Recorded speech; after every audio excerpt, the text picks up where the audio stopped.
Hello friends, good morning. എല്ലാവർക്കും മഹാലക്ഷ്മി സീരിയലിൻ്റെ ഇന്നത്തെ എപ്പിസോഡിൻ്റെ റിവ്യൂയിലേക്ക് സ്വാഗതം. അങ്ങനെ മഞ്ജുവിൻ്റെ ജോലി കളയണം എന്ന ഉദ്ദേശത്തോടു കൂടി ടെക്സ്റ്റൈൽസിലെത്തുന്ന മേഘൻ മഞ്ജുവിനെ സ്റ്റാഫിൻ്റെയും കസ്റ്റമേഴ്സിൻ്റെയും മുന്നിൽ വെച്ച് അപമാനിക്കുന്നു. തുടർന്ന് അയാൾ മാനേജറുടെ മുറിയിലെത്തുകയാണ്. മാനേജറും മേഘനും തമ്മിൽ മുൻപ് തന്നെ പരിചയമുണ്ട്. തുടർന്ന് മേഘൻ, ഞാനിവിടെ ചില സാധനങ്ങൾ പർച്ചേസ് ചെയ്യാൻ വന്നതായിരുന്നു എന്നും ഇവിടുത്തെ സെയിൽസ് ഗേളായ മഞ്ജു എന്നെ എല്ലാവരുടെയും മുന്നിൽ വെച്ച് അപമാനിച്ച് സംസാരിച്ചു. അവൾ മുൻപ് തൻ്റെ ഭാര്യയായിരുന്നു എന്നും പക്ഷേ എന്നെ തേച്ചിട്ട് അവൾ മറ്റൊരുത്തവരോടൊപ്പം പോയി.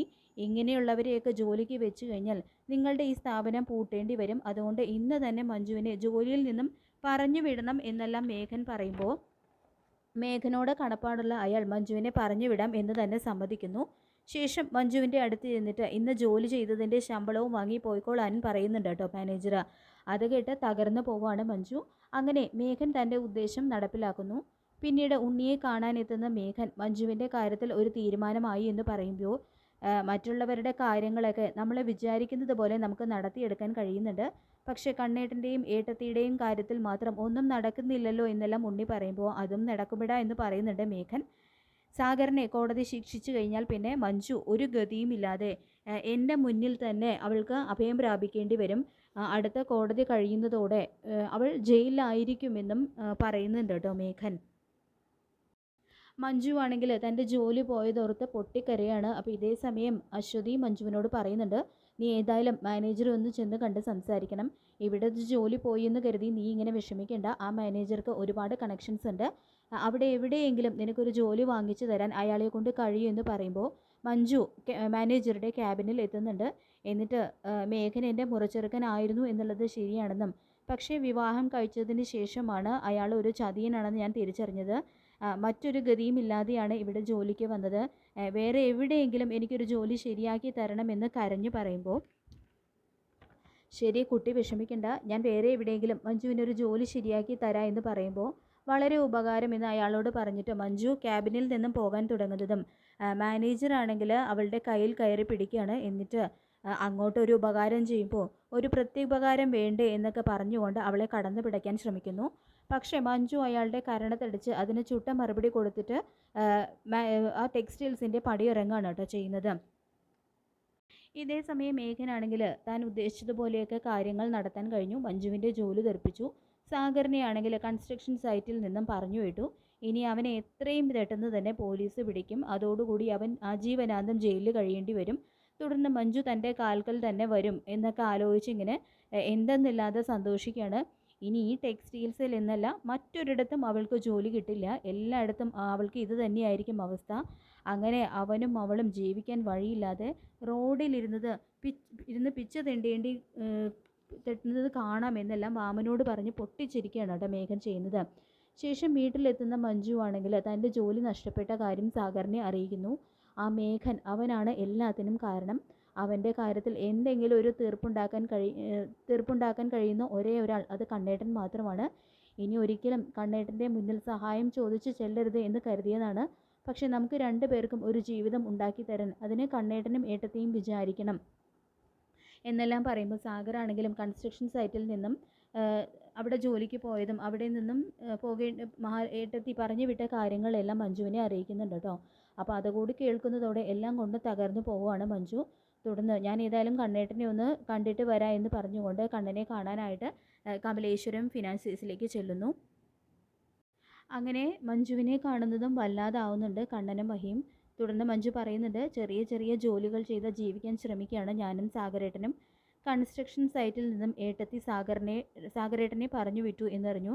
ഇപ്പോൾ മേഘൻ കാരണം എൻ്റെ ടെക്സ്റ്റൈൽസിലെ ജോലിയും പോയി. ജീവിക്കാൻ ഒരു മാർഗവും ഇല്ലാതെ പെരുവഴിയിൽ നിൽക്കുകയാണ് ഞാനും സാഗരേട്ടനും.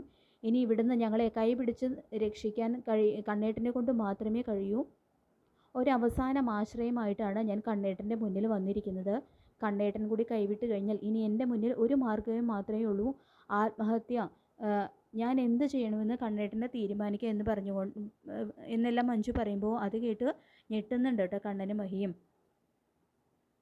മഞ്ജുവിൻ്റെ ആ വാക്കുകൾ കേൾക്കുന്ന മഹിക്കാണെങ്കിൽ അതൊട്ടും സഹിക്കാൻ കഴിയുന്നില്ല. കാരണം ടെക്സ്റ്റൈൽസിൽ അങ്ങനെ മഞ്ജു സെയിൽസ് ഗേളായിട്ട് ജോലി ചെയ്യുന്നത് തന്നെ മഹിക്ക് ഒട്ടും സഹിക്കാൻ കഴിയാത്ത ഒരു കാഴ്ചയായിരുന്നു. മഹിയുടെ മനസ്സിനെ വല്ലാത്ത ഉലച്ചു കളയുന്ന ഒരു കാഴ്ചയായിരുന്നു അത്.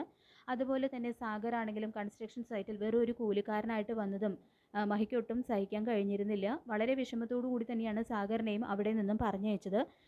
അങ്ങനെ മഞ്ജു പോയതിന് ശേഷം മഹി കണ്ണനോടായിട്ട് പറയുന്നുണ്ട്, ഇനി എന്ത് ചെയ്യും കണ്ണേട്ടാ, അവൾ ഇനി എന്തെങ്കിലും അവിവേകം കാണിക്കുമോ എന്നാണ് എൻ്റെ പേടി, നമുക്ക് അവളെ എങ്ങനെയെങ്കിലും സഹായിക്കണം കണ്ണേട്ട എന്നെല്ലാം മഹി പറയുമ്പോൾ അത് തന്നെയാണ് ഞാനും ആലോചിക്കുന്നത് മഹി. പക്ഷേ അവൾക്ക് നമ്മൾ എന്തെങ്കിലും ചെയ്തു കഴിഞ്ഞാൽ അതിൻ്റെ ഗുണം കിട്ടാൻ പോകുന്നത് സാഗറിനായിരിക്കും. അവൻ്റെ കൈകൾ ശുദ്ധമാണെന്ന് ഇപ്പോഴും നമുക്ക് അറിയില്ലല്ലോ എന്ന് പറയുമ്പോൾ ഇനി അതൊന്നും ആലോചിച്ചിട്ട് കാര്യമില്ല കണ്ണേട്ട, നമുക്ക് മഞ്ജുവിൻ്റെ ജീവനാണ് പ്രധാനം എന്നെല്ലാം മഹി വീണ്ടും പറയുമ്പോൾ ഞാൻ ആലോചിച്ചിട്ട് ഒരു വഴി മാത്രമേ കാണുന്നുള്ളൂ മഞ്ജുവിനെ സഹായിക്കാൻ. ആ ടെക്സ്റ്റൈൽസിൻ്റെ മുതലാളി, മഞ്ജു ജോലി ചെയ്തിരുന്ന ടെക്സ്റ്റൈൽസിൻ്റെ മുതലാളി എൻ്റെ പരിചയക്കാരനാണ്. അയാളോട് പറഞ്ഞ് മഞ്ജുവിന് ആ പോയ ജോലി തിരികെ വാങ്ങിച്ചു കൊടുക്കാം. ഞാൻ പറഞ്ഞാൽ അയാൾക്കത് തള്ളിക്കളയാനായിട്ട് ആവില്ല. പിന്നെ മഞ്ജുവിനോട് അപമര്യാദയായിട്ട് പെരുമാറാൻ ശ്രമിച്ച ആ മാനേജർ ഉണ്ടല്ലോ, ഇനി ഒരു ദിവസം പോലും അവൻ ആ ടെക്സ്റ്റൈൽസിൽ ജോലി ചെയ്യാൻ പാടില്ല. അതിനെന്താ വേണ്ടതെന്നും എനിക്ക് നന്നായിട്ട് അറിയാം. മഞ്ജുവിൻ്റെ ജീവിതം ഇങ്ങനെയാകാൻ കാരണം അവൻ ഒറ്റൊരുത്തനാണ് മേഘൻ. എന്നിട്ടും അവൻ പുറകെ നടന്ന് മഞ്ജുവിനെ ശല്യം ചെയ്തുകൊണ്ടിരിക്കുകയാണ്. അതുകൊണ്ട് അവൻ കാരണം മഞ്ജുവിന് ടെക്സ്റ്റൈൽസിലെ ജോലി ഇല്ലാതായിട്ടുണ്ടെങ്കിൽ അത് വാങ്ങിച്ചു കൊടുക്കേണ്ട ഉത്തരവാദിത്തം നമുക്കുണ്ട്. അവനെ അങ്ങനെ മാത്രമേ നമുക്ക് തിരിച്ചടി കൊടുക്കാൻ കഴിയൂ എന്നും കണ്ണൻ പറയുന്നുണ്ട് കേട്ടോ മഹിയോട്. അങ്ങനെ കണ്ണൻ തന്നെ ആ ടെക്സ്റ്റൈൽസിൻ്റെ മുതലാളിയോട് വിളിച്ചു പറഞ്ഞ് മേഘൻ്റെ ചതിയെക്കുറിച്ച് എല്ലാം പറഞ്ഞ് മേഘൻ കാരണം തൻ്റെ പെങ്ങൾക്ക് ജോലി നഷ്ടപ്പെടാൻ കാരണമായ കാര്യങ്ങളെല്ലാം പറഞ്ഞ് മഞ്ജുവിന് ആ ജോലി തിരികെ വാങ്ങിച്ചു കൊടുക്കുകയാണ് ചെയ്യുന്നത്. അതുമാത്രമല്ല മഞ്ജുവിനോട് അപമര്യാദയായിട്ട് പെരുമാറാൻ ശ്രമിച്ച ആ മാനേജറുടെ ജോലി കളയാനും അയാൾ തീരുമാനിക്കുന്നുണ്ട്, ആ മുതലാളി തീരുമാനിക്കുന്നുണ്ട് കണ്ണൻ പറഞ്ഞതിനെ തുടർന്ന്. അതുമാത്രമല്ല സെയിൽസ് ഗേളായിട്ടല്ല, ആ മാനേജറുടെ ജോലിയാണ് മഞ്ജുവിന് ആ ടെക്സ്റ്റൈൽസിൽ കൊടുക്കുന്നത് കേട്ടോ. അങ്ങനെ കണ്ണൻ എന്ന് പറയുന്നത് സമൂഹത്തിൽ നിലയും വിലയും ഉള്ള ഒരു വലിയൊരു ബിസിനസ് ഗ്രൂപ്പിൻ്റെ ഉടമയാണ്. അതുകൊണ്ട് തന്നെ കണ്ണൻ്റെ വാക്കുകൾ ആ മുതലാളിക്ക് തള്ളിക്കളയാനായിട്ട് കഴിയുന്നില്ല. അങ്ങനെ മഞ്ജുവിന് നഷ്ടപ്പെട്ടു പോയ ആ ഒരു സെയിൽസ് ഗേളിൻ്റെ ജോലിക്ക് പകരമായിട്ട് മാനേജറുടെ ജോലിയാണ് കേട്ടോ കൊടുക്കുന്നത്. അങ്ങനെ പിറ്റേ ദിവസം മാനേജർ ആണെങ്കിൽ തൻ്റെ ക്യാബിനിലേക്ക് വരുമ്പോൾ അവിടെ മാനേജറുടെ കസേരയിൽ ഇരിക്കുന്ന മഞ്ജുവിനെയാണ് കാണുന്നത്. അങ്ങനെ മേഘനും ആ മാനേജർക്കും എല്ലാവർക്കും കനത്തൊരു തിരിച്ചടി തന്നെയാണ് കേട്ടോ കണ്ണൻ ഇതിലൂടെ നൽകുന്നത്. അങ്ങനെ മഹാലക്ഷ്മി സീരിയലിൻ്റെ വരാൻ പോകുന്ന ഈ ഒരു നല്ല എപ്പിസോഡിനായിട്ട് നമുക്ക് കാത്തിരിക്കാം. ഈ റിവ്യൂ ഇഷ്ടപ്പെട്ടെങ്കിൽ ലൈക്ക് ചെയ്യുക, ചാനൽ കൂടി ഒന്ന് സബ്സ്ക്രൈബ് ചെയ്ത് സപ്പോർട്ട് ചെയ്യുക. താങ്ക്